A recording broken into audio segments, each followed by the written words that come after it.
Quran itu unik. Quran itu unik.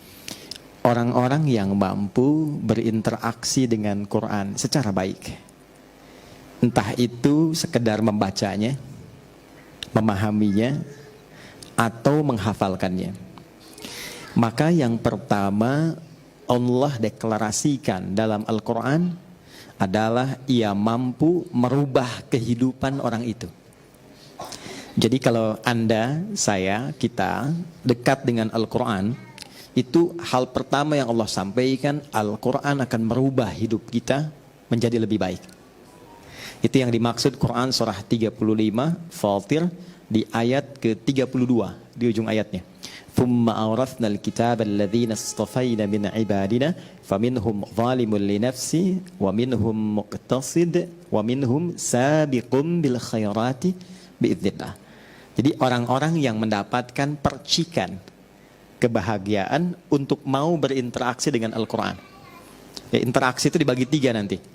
Ya, baik itu kita hanya sekedar ingin baca misalnya. Jadi kalau dalam sehari ada kilatan pada diri kita yang menuntun kita untuk mau baca Quran, itu mahal sekali. Itu anugerah paling mahal yang tidak bisa diusahakan, itu pemberian. Maka kalau dalam sehari terfikir misal, saya pengen baca Quran, itu cepat ambil. Karena itu kasih Allah yang tidak diberikan pada setiap hamba. Karena kalimat Qurannya, Thumma awrathnal kitaba alladhina istafayna min ibadina. Aku pilih dari kalangan hamba-hamba aku tertentu, yang diantara mereka diberikan dorongan agar mau berinteraksi dengan Al-Quran. Baca. Atau misal, tidak baca, tapi pengen tahu artinya. Ya, saya belum tahu nih ad-duha ini artinya apa. Terus kita buka terjemahan, buka tafsir ringan, lalu kita baca itu. Itu pun anugerah. Ya, itu anugerah. Atau saya ingin menghafal, itu juga anugerah. Nah, apa ciri seseorang mendapatkan keberhasilan dari hasil interaksinya dengan Al-Quran? Saya pengen baca Quran hari ini, lantas saya bawa mushaf, saya baca. Setelah selesai baca itu, apa ciri dia berhasil melewati bacaannya? Apa ciri dia berhasil melewati kajiannya? Apa ciri dia berhasil melewati hafalannya? Yang pertama kata Allah, perhatikan baik-baik kalimatnya, wa minhum sabiqum bil khairati biidznillah. Dia akan mendapat percikan kebaikan dari Al-Quran yang merubah dirinya. Nah, ini ada tahapan. 1, Allah berikan ketenangan dulu. Jadi kalau teman-teman membaca Quran dan itu melahirkan ketenangan, kelapangan dalam hati, itu ciri anugerah pertama yang Allah berikan pada kita. Jadi kalau baca Quran pertama kali itu, jangan harap bertambah harta. Kalau bertambah harta, kerja. Ya, oke. Baik. Kalau Anda ingin berharap kedudukan, berusaha. Tapi kalau Anda ingin mendapatkan ketenangan, silahkan salah satunya ambil wudhu, buka mushaf. Menariknya begini kadang-kadang. Kadang saat kita punya masalah, lalu kita buka mushaf. Menariknya kadang-kadang saat dibuka acak itu, kok ayatnya sesuai dengan apa yang sedang kita rasakan. Nah, itu bisa begitu. Nah, itu hanya Al-Quran. Anda boleh buka bacaan apa saja. Tidak ada sifat yang sama dengan Al-Quran. Karena itu baru dibuka, belum dibaca, baru lihat, itu sudah merasakan getaran tertentu di jiwa.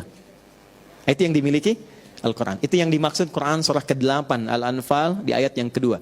Wa idza tuliyat 'alaihim ayatuhu zadathum imana wa 'ala rabbihim yatawakkalun.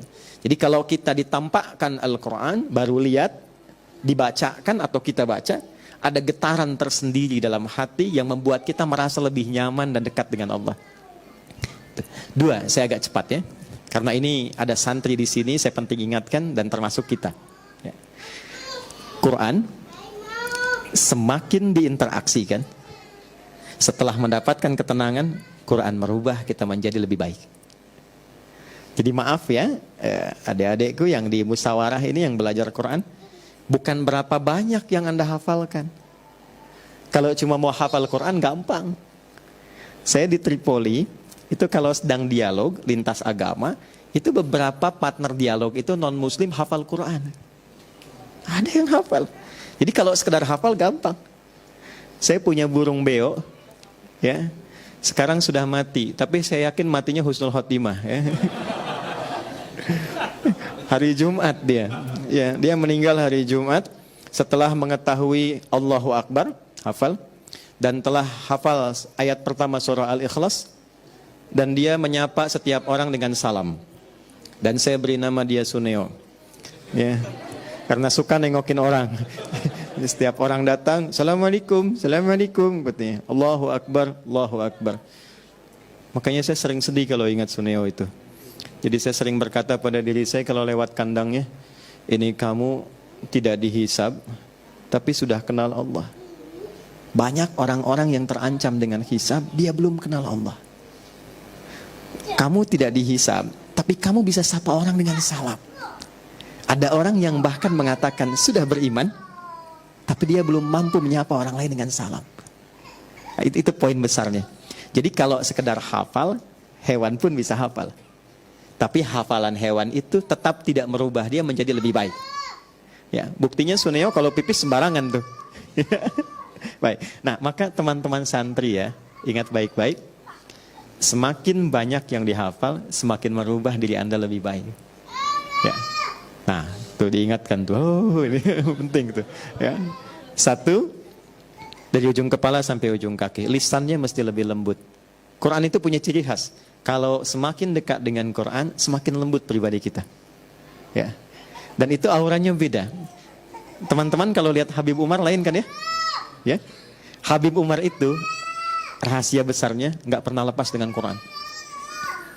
Jadi kalau safar dari Yaman ke sini, ya, itu di pesawat itu baru tidur kalau sudah lepas itu dengan Quran, tidur itu masih nempel Qurannya itu. Jadi nggak ada waktu satu pun kecuali dekat dengan Quran. Tempatnya sekarang bukan di tempat biasa, bukan di hotel, tapi di rumah Quran.